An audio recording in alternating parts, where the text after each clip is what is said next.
Finally என் தம்பி NEET exam pass பண்ணிட்டான். இந்த மாதிரி கண்டினியூஸாக ட்ரை பண்ணி கஷ்டப்பட்டு எதிர்பார்த்த ரிசல்ட் ஒரு விஷயத்தில் கிடச்சிச்சுன்னா அதை நம்ம எக்ஸ்ப்ரெஸ் பண்ணுறதுக்கு ஃபைனலி அப்படின்னு யூஸ் பண்ணலாம். இதே மாதிரி லாஸ்ட்லி எங்கே யூஸ் பண்ணலான்னு பார்த்தீங்கன்னா, ஒரு லிஸ்ட் ஆஃப் ஐட்டம்ஸ் இருக்கும், கடைசியாக இதையும் மறந்துடக்கூடாது அப்படின்னு சொல்கிறதுக்கு நம்ம லாஸ்ட்லி சொல்லலாம். ஃபார் எக்ஸாம்பிள் ஒரு பிரியாணி பண்ணுறோம், இஞ்சி பூண்டு மீட் ரைஸ் இதெல்லாமே வேணும், ஆனால் லாஸ்ட்லி கீயும் மறந்துடக்கூடாது அப்படின்னு சொல்கிறப்போ அங்கே யூஸ் பண்ணலாம்.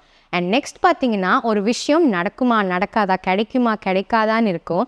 அதாவது ஒரு ப்ரொமோஷன் கிடைக்குமா இல்லை இன்க்ரிமெண்ட் கிடைக்குமா அந்த மாதிரிலாம் யோசிச்சுட்டு பொறுமை இழந்த தருணத்தில் அது கிடச்சிருச்சு அப்படிங்கிறப்ப at last I got my promotion அப்படின்னு சொல்லலாம்.